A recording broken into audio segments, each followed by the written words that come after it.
It turns out they controlled this world. But John's sudden mutation interrupted them. So they had to capture John, but when they unleashed their powers, they found they had no effect on John, and John could even move objects with his mind. This terrified them. Because such power belonged only to the men in black, John, realizing the truth, used his power to escape. Meanwhile, Amy went to the police station to report. She was John's wife. Her husband had been missing for 3 months and showed no sign of returning. The police had no choice but to tell her the truth. Just a few days ago, several murders had taken place in the city, and all the evidence pointed to her husband John. Only now did Amy realize her husband was a monster. Then the police went with her to search for John. When questioned by the police, John denied everything. In the hallway, he recalled what had happened before. That day he had received a mysterious call. The caller claimed to be a doctor and nervously told John his experiment had failed and he must run immediately. John looked around at everything and hurriedly dressed to flee the scene. He ran into the street. At one point he even tried to confirm if he had harmed anyone by approaching a young woman, but he realized he had no desire to hurt her, so he left quietly. Recalling it all, John gradually began to understand the truth.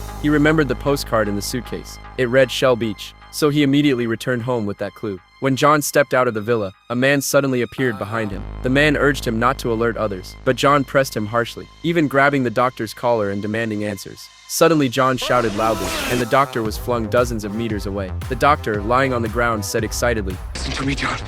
You have their power. You can make things happen by will alone. They call it tuning. This is how they make the buildings change. Just now you acted out of self-defense, a reflex. But I can teach you to control your power consciously. Let me help you, John.